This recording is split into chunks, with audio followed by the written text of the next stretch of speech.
आज भारत में जो हीट वेव में हीट प्रोडक्शन जो क्रैश किया था, तब ये शास्त्री फास्त्री सब कहाँ थे? अभी भारत में 2-4 ऐसे साइक्लोन आया जिसमें हजारों लाखों घर टूटा, तब ये शास्त्री कहाँ थे? तब मंत्र को कहीं नहीं आते। दूसरा, आस्था की जब बात आते हैं, लोग शायद भूल गए हैं जो गणेश दूध पी रहा था, लोग आस्था से झूम रहे थे, गणेश दूध पी रहे। जब देखा गया पत्थर भी दूध पी रहा है, एक लकड़ी का स्मूथ टुकड़ा भी दूध पी रहा है, एक कांच का गिलास भी दूध पी रहा है, तो वो तो दुनिया में करोड़ों लोग तो आस्था में झूम रहे थे। तो आस्था को सच मान लेना ये मूर्खता है। उसको तो परख करके देखिए, थोड़ा सा परख करके देखिए, उसके बाद समझिए, और ये सब चिल्लाने से कोई काम नहीं होगा। मैंने एक पहली, दूसरा झूठ बोल जाने से भी कोई फायदा नहीं होगा। कहीं भी किसी धर्म के छोड़ दीजिए, कोई भी ऐसे चमत्कार दिखा के लोगों को चीट करने का, ये तो मैं इनको देखा नहीं, जानता नहीं हूँ। शिवानी दुर्गा आई हैं, मैं आ रहा हूँ सृजन जी आपके पास। शिवानी दुर्गा को लेके आई, इनके बारे में नहीं बोल रहा। बताइए ना, चमत्कार बोलते हैं उनको क्या है? आप चमत्कार करते हैं, चमत्कार शब्द का अर्थ बताइए। आपको बड़ी तकलीफ होती है ये तर्क शास्त्रियों को, वैज्ञानिकों को, इस शब्द से। चमत्कार शब्द का अर्थ बताइए, किसे कहते हैं चमत्कार? सबको आप झूठा बता रहे हैं। बोलते हैं लोग, जिसको समझ नहीं पाते हैं उसको चमत्कार समझ करते हैं। जिनको तो बहुत सारी चीज चमत्कार समझा जाता था पहले, आज उसको सादे एक्सप्लेनेशन है, उसको कोई चमत्कार नहीं मानते हैं। जो सूर्य ग्रहण होता था आज से 200 साल पहले, लोग उसको चमत्कार मानते थे।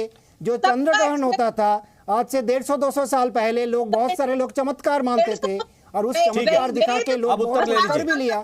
आज हम जानते हैं साइकिल से उत्तर अभी की बात क्यों कर रहे हैं? तो पहले आप चमत्कार मानते थे, आपको ज्ञान नहीं था, तो आप जो समझ नहीं पाते हैं उसको आप चमत्कार। शिवानी दुर्गा अपनी बात कह रहे हैं, इसके बाद आपके पास वापस आऊंगा। सीधा बात है। अब मुझे बताएं, ये बता रहे हैं कि ग्रहण जो है वो 150-200 साल पहले तक लोग जो है उसको अंधविश्वास समझते थे। तो भैया 700 साल पहले एजेंडा चलाया गया था ना हिंदू धर्म को बदनाम करने का। नहीं, आप एक मिनट बात पूरी करने दीजिए, बीच में मत कीजिए।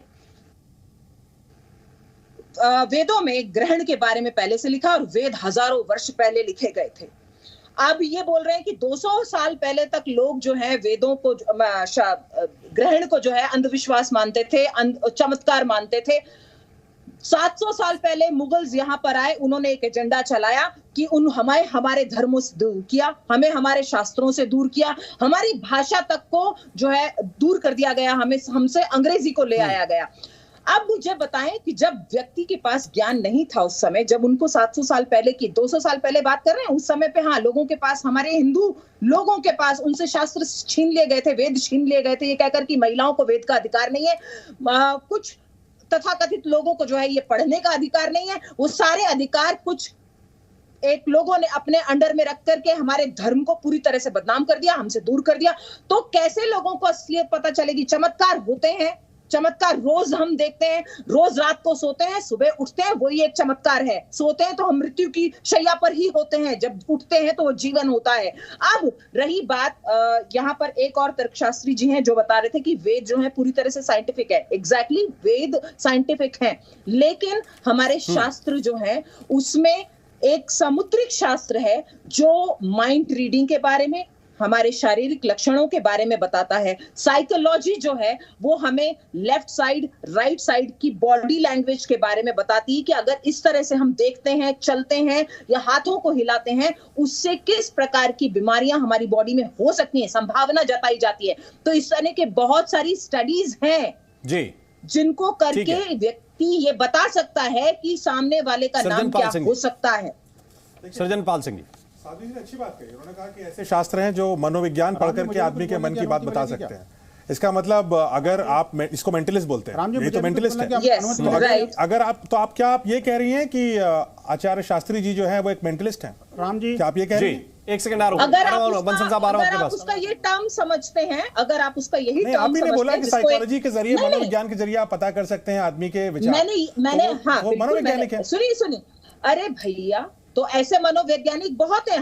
हर संत एक मनोवैज्ञानिक हो सकता है। हर साधु के पास उसकी एक शक्ति है, उसने किसी चीज में सिद्धि प्राप्त की है, तपस्या की है, उसके ऊपर ईश्वर की एक बात तो तय हो गई कि वो मनोविज्ञान पूछना चाहूंगा आपसे, ठीक है, ये नहीं समझ पा रहा मनोविज्ञान का और चमत्कार का और ये क्लेम करने का मनोविज्ञान पढ़ के बहुत सारे बता दिया कि आदमी की क्या समस्या है, ये एक मनोविज्ञान है, कोई चमत्कार नहीं है। फिर इसको चमत्कार मत बोलिए। वो तो खुद कहते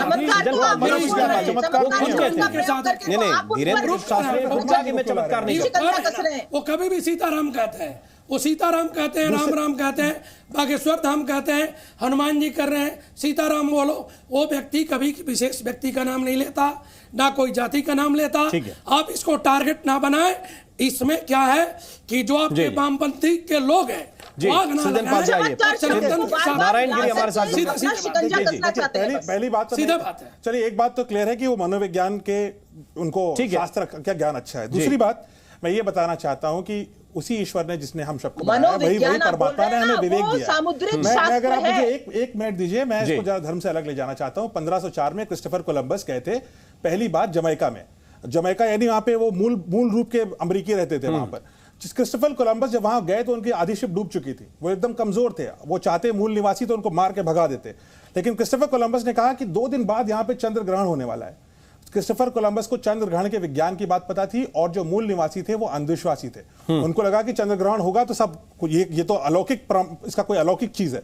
2 दिन बाद जब चंद्र ग्रहण हुआ तो क्रिस्टोफर कोलंबस ने उनको डराया और उन्होंने कहा कि ये एक अलौकिक चीज हो रही है और तुम्हारा चंद्रमा खा जाएंगे, फिर तुम्हें भी खा जाएंगे मेरे ईश्वर। और उसको ही चलते मूल निवासी ने क्रिस्टोफर कोलंबस के आगे अपने घुटने टेक दिए।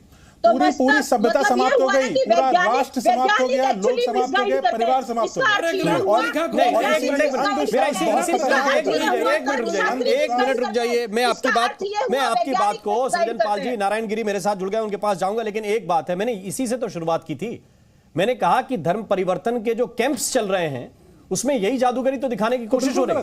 तो वो अगर इसी जादूगरी का विरोध कर रहे हैं धीरेन्द्र कृष्ण शास्त्री बैठकर, एक और जादू करके नहीं, वो ये कह रहे हैं कि वो दूसरों के मन की बात है। आपने माना कि मनोवैज्ञानिक एक कला है, तो मनोविज्ञान इसके लिए चमत्कार क्यों बोल रहे हैं? आप क्यों बोल रहे हैं कि ईश्वर